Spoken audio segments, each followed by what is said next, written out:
गिबियावनो आं नैबे चेनेलखौ नायगिरि रायजो राजा आइ आफा बिदा फंबाय आरो फंबाय बिनानाव गासैखौबो बोसोराव खनसे ख्रिस्टमासनि नामाव बयनोबो आं हामलायथि जासिहरग्रोनाय थाबाय। दिनै बुहुमनाङैनो बा दिनै जाय जोंनि माखासे ख्रिस्टियान ससाइटिनि मानसिफ्रा दिनै मोनसे बोसोराव खनसे दिनै ख्रिस्टमास फालिगोन आरो बे फालिनायाव गोबां मानसिफ्रा बिदिनो जानायजों रंजानायजों इसोरखौ खुलुमनायजों जोङो गिर्जा प्रार्थना जोङो हाबगोन। बेवहाय आङो बेखौनो खावलायनो सानो, बोसोराव खनसे दिनै रंजानाय फोरबो जिसु जोनोम जानाय दिन सान बेखौ लोब्बा लाखिनानै दिनै जोंनि रायजो राजाखौ आं बेखौनो हामलायथि जासिहरनाय थाबाय जे जोङो जानानै रंजानानै सिथाव फिथा बिदिनो गामिनि गासैबो रायजो राजा जोङो बयजोंबो जों मिलायनानै थानो रोंनांगोन। आरो दिनै आङो गोबां जायगायाव आं बिदिनो नुनो मोनो जे सोरबाया जानो थाखाय बेदर बायबाय खिन्थु गाननो थाखाय गैया, आरो बिदिनो गाननो थाखाय बायबाय खिन्थु बेदर जानो थाखाय गैया। बेफोरबायदि दिनै गोबां जायगायाव दं। बिनि थाखायनो आं मोनसे एडभाइस दिनै आं रायजो राजानि सिगाङाव बुंनो सानदों। दिनै जोङो ख्रिस्टियान जानाय हिसाबै जोङो मोनसे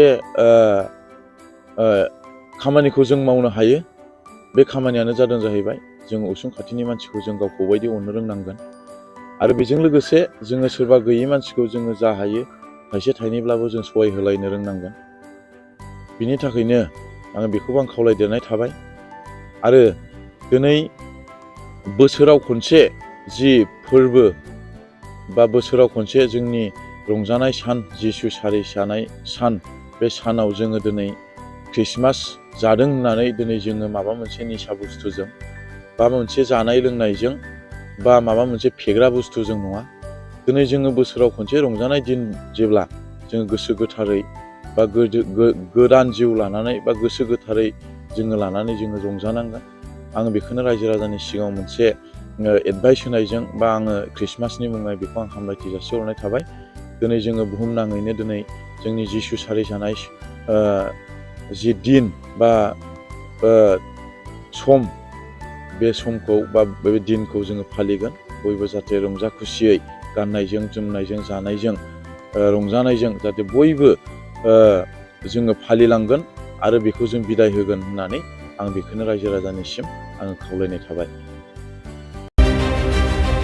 मोनसे गोजोनथाव खौरां।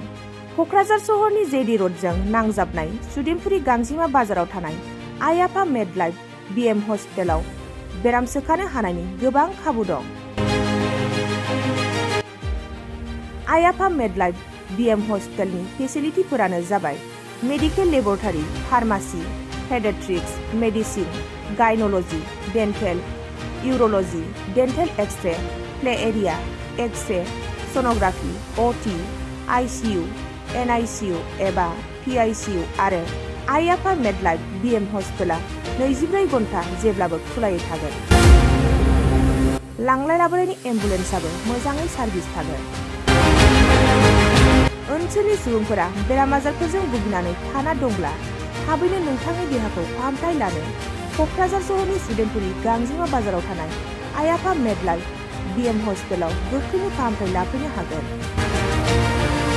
आबुङै मिथिनो थाखाय 9101655430 एबा 8822688026 जानबुं नम्बराव खौरां लाहरनो हागोन।